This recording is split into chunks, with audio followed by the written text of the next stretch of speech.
Lições da Bíblia. Apresentação: Leandro Quadros. Nessa semana estamos estudando sobre o significado das 7 trombetas do livro do Apocalipse. E vimos que há um intervalo entre as 6 primeiras e a 7ª. Neste intervalo, estudamos uma visão do apóstolo João no capítulo 10, e há um outro conteúdo que faz parte deste intervalo. Antes de o apóstolo João mencionar e explicar algo sobre a 7ª trombeta, ele menciona um outro tipo de evento, um outro conteúdo que faz parte deste intervalo e que nos ajuda a entendermos a história do conflito cósmico entre o bem e o mal. O apóstolo João vê em Apocalipse 11 2 testemunhas. E essas 2 testemunhas têm um significado teológico muito interessante para nós. Vamos analisar primeiramente o que está nos versos 3 até o verso 6. Darei autoridade a minhas 2 testemunhas, e elas se vestirão de pano de saco e profetizarão durante 1260 dias. Essas 2 testemunhas são as 2 oliveiras e os 2 candelabros que estão diante do Senhor de toda a terra. Se alguém tentar lhes fazer mal, da boca lhe sairá fogo e consumirá seus inimigos. Assim deve morrer quem tentar lhes fazer mal. Elas têm poder para fechar o céu, a fim de que não chova durante o tempo que profetizarem, e têm poder para transformar as águas em sangue e para ferir a terra com pragas de toda espécie quantas vezes desejarem. No princípio, aqui nesses versos iniciais, são descritas 2 testemunhas de Deus que têm poder para acabar com a chuva e têm poder para fazer qualquer tipo de coisa contra os inimigos de Deus, até mesmo fazer descer fogo do céu. A ideia das 2 testemunhas vem do sistema jurídico judaico. Nenhuma pessoa poderia ser condenada à pena capital sem que existissem 2 ou 3 testemunhas. Existem, amigo ouvinte, diferentes interpretações para essas 2 testemunhas. Alguns eruditos pensam que as 2 testemunhas simbolizam a lei de Moisés e os profetas. Alguns pensam que a lei e o evangelho. Outros pensam que é Moisés e Elias. Porém, as interpretações mais persuasivas são aquelas que dizem que as 2 testemunhas representam a Bíblia, como um todo, Antigo e Novo Testamento, ou representam o povo de Deus. Primeiro, a Bíblia. Em João 5,39, Cristo disse o seguinte: examinais as Escrituras, porque julgais ter nelas a vida eterna, e são elas que testificam de mim. Quem testifica de Jesus é a Bíblia.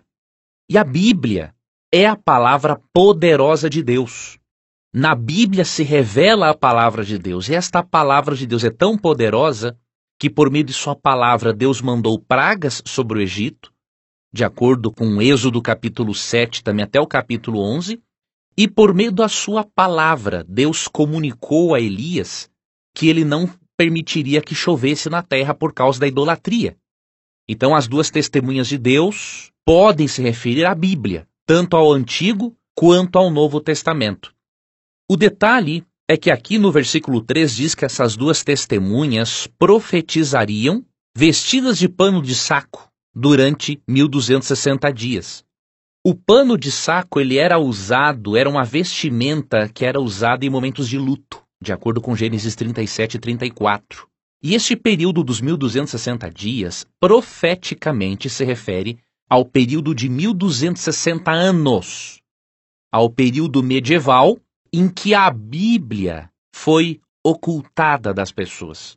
De 538 depois de Cristo até 1798 depois de Cristo, neste período por 1260 anos, a Bíblia passou por um momento muito difícil porque suas verdades foram enterradas, foram encobertas pela tradição humana. Uma outra interpretação diz que as 2 testemunhas também podem representar o povo de Deus. E nós lemos, por exemplo, em Atos 1:8, que Cristo disse que os seus seguidores seriam as suas testemunhas. Em João 15, 27, também podemos perceber isso. No texto é dito o seguinte: e vocês também devem testemunhar a meu respeito, porque estão comigo desde o início. Se na Bíblia tanto a palavra de Deus testemunha sobre Deus, quanto o povo de Deus testemunha sobre Deus, não é contraditório pensarmos que as duas testemunhas se referem à palavra de Deus como um todo, Antigo e Novo Testamento, e esta palavra de Deus se manifesta por meio da pregação e pelo ensino dos filhos de Deus, que fazem parte da igreja. Com a Bíblia, o povo de Deus tem como tarefa dar um testemunho profético ao mundo. E esse testemunho é profético porque aqui em Apocalipse, capítulo 11, dos versos 7 ao 13, essas duas testemunhas são vistas como os dois oliveiros, ou dois olivos. É uma referência a Zacarias capítulo 4, onde Josué, o sumo sacerdote, e Zorobabel, governador da Judeia, são mencionados, porque ambos restauraram o templo. Então os filhos de Deus, juntamente com a Bíblia, podem estar sendo representados aqui como aqueles que terão um ministério parecido com o do sumo sacerdote Josué e do governador Zorobabel. João tomou essa linguagem de Zacarias 4 para dizer que as testemunhas, nos últimos dias, terão um papel real e outro papel sacerdotal. Ou seja, os filhos de Deus, juntamente com a Bíblia, darão testemunho acerca das verdades bíblicas, acerca do Evangelho. Interessante, amigo ouvinte, é que em Apocalipse 11, as duas testemunhas são retratadas como tendo sido mortas.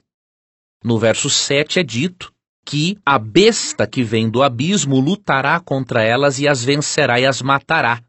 Os corpos ficarão estendidos na rua principal da grande cidade, chamada figuradamente Sodoma e Egito, onde o seu Senhor foi crucificado. Obviamente que o povo de Deus foi perseguido pelos ímpios, mas aqui há uma aplicação histórica muito interessante. Este assassinato das duas testemunhas se aplica historicamente ao ataque ateísta que a Bíblia sofreu no período da Revolução Francesa, quando a Bíblia e a religião foram abolidos. Muitas Bíblias foram queimadas em praça pública. Então, esses cadáveres das duas testemunhas de Deus, que se encontravam estirados na praça, pode perfeitamente simbolizar este momento em que Bíblias foram queimadas em praça pública. E como consequência da abolição da Bíblia e da religião, houve uma degradação moral como a de Sodoma. Inclusive, eles passaram a ter uma arrogância ateísta como o do Egito e a rebeldia da cidade de Jerusalém. E quando diz aqui em Apocalipse 11, a partir do verso 9, e também no versículo 11, essas duas testemunhas serão ressuscitadas, isso pode se referir ao reavivamento pelo estudo da Bíblia. A Bíblia que havia sido ocultada da vida das pessoas no período medieval, agora reavivou o interesse pela palavra de Deus. E isso ocorreu graças ao surgimento do movimento do Segundo Advento, que pregou a segunda vinda de Cristo e restaurou verdades bíblicas, com o estabelecimento das sociedades bíblicas ao redor do mundo e com a distribuição mundial da palavra de Deus. Qualquer prosperidade financeira adquirida sem antes sermos pessoas de mentalidade próspera, ela não dura. Quantas pessoas que já ganharam na Mega Sena permaneceram ricas? Uma grande minoria. Por quê? Porque não importa a quantidade de dinheiro que a pessoa tem. Se ela não mudou a sua programação mental, a forma como ela lida com o dinheiro, ela pode ganhar 3 mil, 10 mil, 100 mil, 300 mil por mês. Ela vai gastar tudo do mesmo jeito. Se você quer fazer um seminário diferenciado, né, em relação aos demais, que ensinam você apenas a ter dinheiro, ao invés de ensinarem antes você a ser uma pessoa de mentalidade próspera, então clique no link aqui na descrição deste vídeo e se inscreva nesse seminário, porque eu quero ter o prazer, né, de dar essas aulas gratuitas para você, meu aluno e mim.